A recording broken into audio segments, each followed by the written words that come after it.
Attention spoiler, ne reste pas si tu n'es pas à jour dans les chapitres de ce manga. Pour les autres, bon visionnage.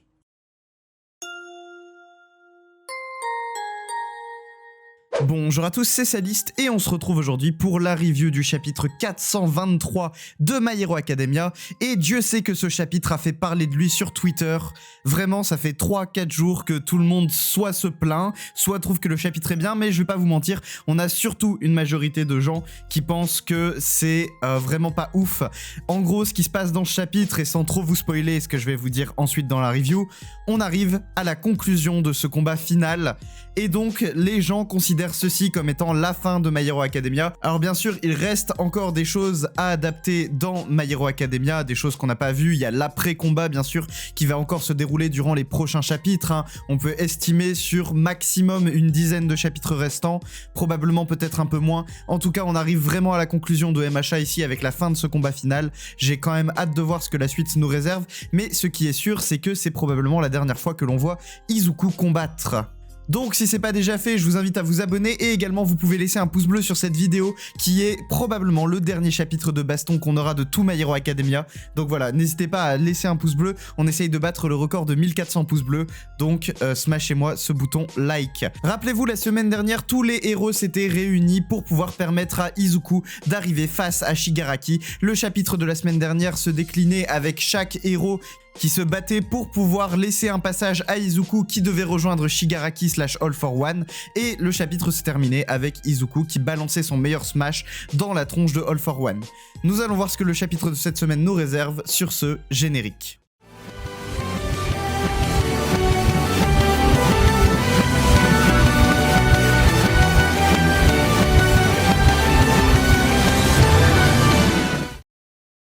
Donc le chapitre s'ouvre exactement là où le chapitre précédent s'était arrêté, avec Izuku qui met une patate de forain dans la tronche de Shiga All for One, le défonçant. Donc bon, c'est pas dans son visage directement, mais c'est dans son ventre. Et d'ailleurs, on remarquera qu'au niveau de ses mains, donc au niveau des trous dans ses mains, il y a du sang qui gicle, clairement ici pour montrer l'impact de ce coup de poing de Izuku. Il y a carrément du sang qui s'échappe des trous dans les mains de All for One. C'est une dinguerie. Et All for One constate que son corps n'arrive pas à utiliser la super régénération.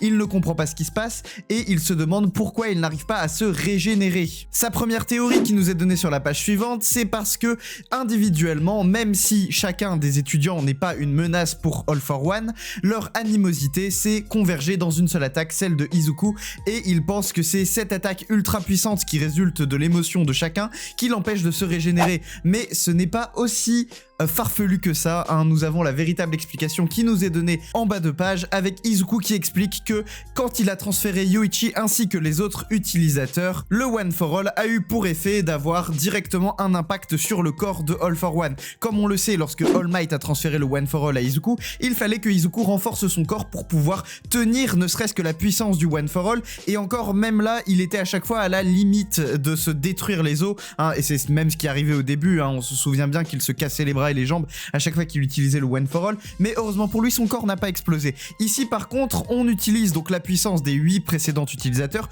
plus Izuku le 9ème, et donc comme le dit Izuku, c'est la cristallisation du pouvoir de 9 personnes qui se sont réunies dans un seul alter.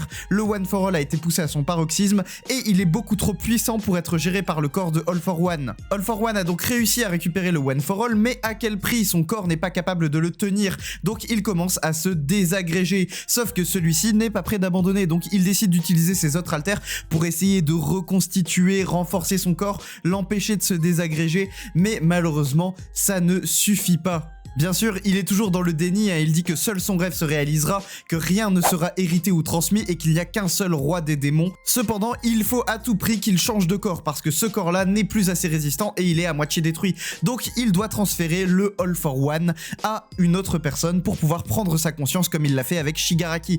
Donc il hésite, il regarde les gens sur le champ de bataille, il se dit qu'il va transférer le All for One à Izuku pour voler son corps. Mais alors qu'il se dirige vers Izuku, celui-ci s'apprête à lui balancer un autre smash dévastateur dans la tronche. C'est là qu'on voit d'ailleurs Shirakumo, slash Kurogiri, qui a vraiment un gros problème de personnalité, qui dit à Aizawa ainsi qu'à President Mike qu'il est désolé, et ensuite il se téléporte pour protéger Tomura Shigaraki, puisque on le sait, Tomura Shigaraki est encore présent à l'intérieur de All for One, sa conscience est encore un peu là, ou du moins la conscience de Tenko est encore un peu là, et ici Shirakumo veut absolument protéger Tomura Shigaraki, c'est sa tâche, c'est ce pourquoi il a été créé. Du coup il se téléporte et crée un portail pour empêcher le point d'Izuku d'atteindre All for One. Alors que Shirakumo demande à All for One de faire revenir Shigaraki, celui-ci n'est pas décidé à le faire. Shirakumo dit ses amis l'attendent, et en parlant d'amis, c'est à ce moment-là que nous voyons débarquer Bakugo. Bakugo qui envoie une explosion dans Shirakumo pour dissiper le portail. Donc Bakugo qui nous explique qu'il, même s'il est complètement blessé et n'arrive plus vraiment à tenir debout sur ses jambes, il a utilisé ses explosions ainsi qu'une rampe de glace que Shoto avait laissée là pour se propulser jusque sur le champ de bataille et réussir à venir porter un dernier coup de main à Izuku et aux autres. Alors que Shirakumo a disparu et que Izuku a enfin la voie libre pour mettre son smash final, il se retrouve face à All for One et il lui dit « Je ne pense pas que tu sois un monstre ou un truc du genre, tu n'es pas non plus le roi des démons, tu es juste un homme vraiment seul. » Et là, nous avons ce coup de poing, ce contact entre Izuku et All for One qui permet un dernier contact entre le One for All et le All for One. On arrive donc sur cette page assez incroyable où on voit All for One qui voit au loin une petite lumière et il se rend compte tout de suite que c'est Yoichi, c'est le détenteur originel du One for All. Yoichi s'adresse à All for One à travers cette forme de petite lumière et il lui dit « Midoriya est parti un peu avant le transfert, il semble qu'il ait adapté son pouvoir. » Ici ce sont les braises d'Izuku qui ont réveillé Yoichi à l'intérieur de Izuku, qui ont réveillé ces dernières braises du One for All, cette dernière conscience du One for All qui se symbolise à travers Yoichi, et il dit il veut vraiment compléter le One for All de la bonne manière. Ce à quoi All for One répond à Yoichi « Fais ce que tu veux, n'importe quoi, ne pars pas, montre-moi ton visage ». Yoichi lui dit que c'est impossible et qu'il va disparaître forcément. All for One lui dit « Non, tu es à moi, montre-toi à moi, fais-le tout de suite ». Ce à quoi Yoichi répond finalement « Grand frère, je n'ai pas pu te guider, c'est ce que Midoriya a remarqué, il nous offre un dernier salut ». Bon, et là je vous le dis, on arrive sur une page que je vais vous mettre en entier, qui est une page qui a fait polémique. Mais quand je dis polémique, c'est polémique. C'est-à-dire, vous ouvrez Twitter, beaucoup de gens en ont parlé. On a All for One qui dit, et c'est surtout sur ce qu'il dit que ça a fait polémique, il dit « Non, je ne te le permettrai pas, je t'aime vraiment, je ne suis rien sans toi ». All for One qui dit à son frère qu'il l'aime. Ça a fait polémique les gars, parce que vous connaissez le personnage d'All for One, il n'aime personne à part lui-même, et il considère Yoichi un peu plus comme quelque chose qui lui appartient plutôt que comme véritablement son frère. Cependant, je vous invite à vous pencher 2 secondes sur la psychologie du personnage d'All for One. Comme l'a dit Izuku, All for One a toujours été un homme extrêmement seul, et la seule raison pour laquelle il ne se sentait pas si seul, c'était la présence toujours de Yoichi dans ce monde, soit à travers le One for All qui est donc l'alter qui a été transmis, soit physiquement avant que celui-ci ne soit tué. Si vous vous rappelez bien, souvenez-vous comment All for One avait été dévasté lorsque son frère avait été tué à l'époque. Il était vraiment dévasté, et la seule chose à laquelle il se raccrochait pour avoir encore un contact avec Yoichi, c'est grâce au One for All. Donc quelque part finalement All for One a toujours aimé son frère d'une certaine manière, il ne pouvait pas vivre sans lui, et cette rivalité avec le One for All, ça a toujours été son objectif finalement, récupérer cet alter, peut-être pour quelque part récupérer son frère. Parce que quand on connaît le personnage d'All for One et tous les pouvoirs qui étaient déjà à sa disposition, est-ce que le One for All était vraiment nécessaire pour lui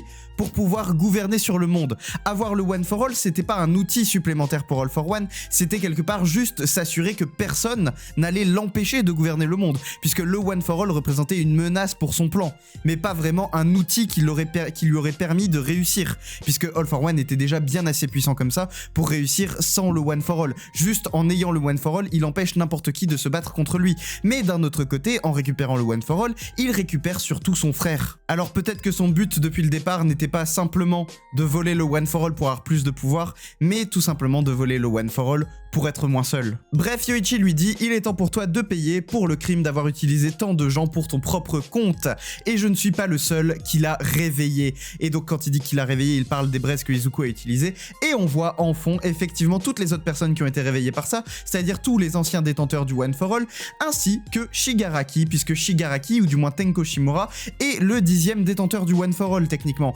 et donc il était présent à l'intérieur du One for All.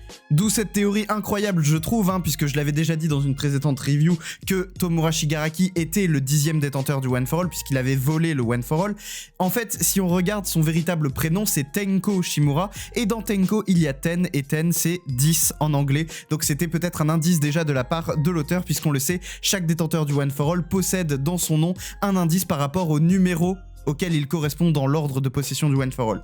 On arrive ensuite sur une page incroyablissime, les gars, les détenteurs du One for All ainsi que Tomura Shigaraki qui frappent All for One d'un côté, et de l'autre côté on a Izuku. All for One est complètement détruit, il vole en poussière, on voit à peine ses yeux voler en éclats, que on voit les deux mains de Izuku et Shigaraki se toucher, se rejoindre ici dans ce coup de poing final, créant un contact ultime entre ces deux personnes qui auront une dernière discussion. Shigaraki nous explique qu'il pensait avoir disparu définitivement lorsque All for One l'avait avalé, donc souvenez-vous dans les vestiges, lorsque Tenko Shimura tombait dans le vide et rentrait dans la bouche géante d'All for One qui réapparaissait, il pensait donc qu'il avait disparu définitivement, mais Nana Shimura, qui était présente à l'intérieur d'All for One, a fait de son mieux pour essayer de conserver un maximum la conscience de Tenko. Et ici c'est très important que vous compreniez quelque chose, beaucoup de gens se sont plaints de cette discussion entre Izuku et Shigaraki, mais on n'a pas une discussion entre Izuku et Shigaraki, on a une discussion entre Izuku et Tenko Shimura. On parle du Tenko des vestiges, du Tenko du moment où il s'est fait avaler.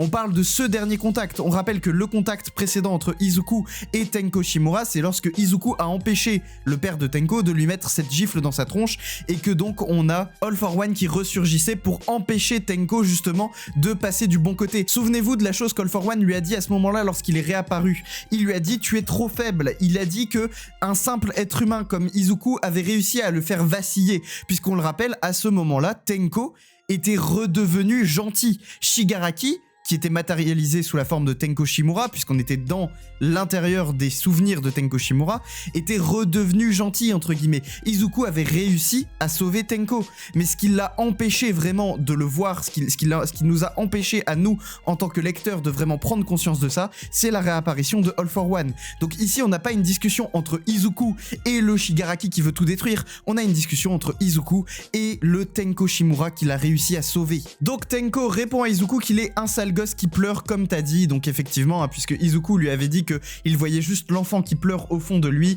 et Tenko lui dit qu'il a raison, qu'il avait vu cet enfant qui pleure, et que c'était effectivement lui, au fond de Tomura Shigaraki, qui essayait encore de reprendre conscience et de se battre pour ne pas disparaître. Izuku explique qu'il a continué de se battre parce qu'il ne pouvait pas pardonner ce que Shigaraki a fait au monde, et effectivement, même s'il y a Tenko Shimura qu'il faut sauver, Shigaraki n'est pas pardonnable pour ses actes.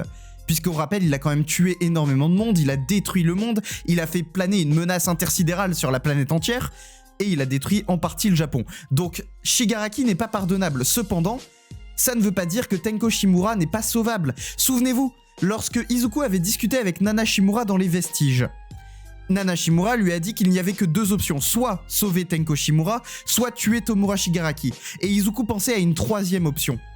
Et cette troisième option, c'est finalement réussir à faire les deux. Détruire Tomura Shigaraki, qui est le mal incarné, mais en même temps sauver Tenko Shimura. Et c'est ce que Izuku a réussi à faire ici. Donc tous les gens qui me disent que ce chapitre est nul, que la fin est pas logique, mais en fait, est-ce que vous savez lire? C'est vraiment la question que je me pose. Là, j'essaye de vous expliquer ce qui se passe, parce que c'est trop grave de pas avoir compris ça, les gars. Genre, Izuku a sauvé Shigaraki, il a sauvé Tenko Shimura. Il a tué Shigaraki, certes, mais il a sauvé Tenko Shimura. On continue sur la page suivante. Izuku dit « Je voulais t'arrêter parce que tu voulais qu'on t'arrête ». Et c'est vrai.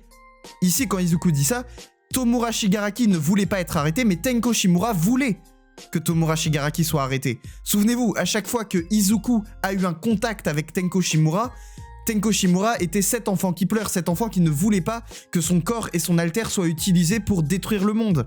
Donc, Izuku lui dit « Je voulais t'arrêter parce que tu voulais qu'on t'arrête, pour que ta tristesse ne soit pas transmise ». Enfin, Tenko Shimura a un dernier message pour son seul et véritable ami. Il dit « Izuku Midoriya, si Spinner est encore en vie, dis-lui ceci, Tomura Shigaraki s'est battu jusqu'au bout pour détruire. » Et Izuku lui répond « Et tu l'as fait. » Et on arrive enfin sur cette dernière page où l'on voit Izuku dans les airs qui a tué et détruit définitivement Tomura Shigaraki, ainsi que All for One. Bon, cette conclusion n'a pas plu à beaucoup de monde. Et je vois beaucoup de gens sur Twitter se plaindre de deux choses.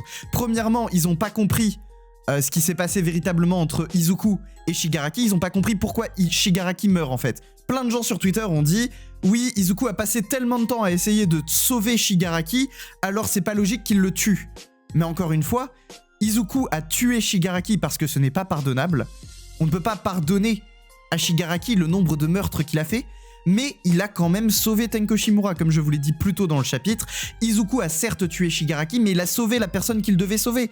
Et la personne qu'il devait sauver, c'est Tenko Shimura. Alors peut-être qu'il l'a pas sauvé physiquement, mais de toute façon, c'était pas possible, puisque Tenko Shimura a disparu depuis longtemps, hein. La seule chose qu'il restait de lui, c'était cette espèce de vestige à l'intérieur de Shigaraki.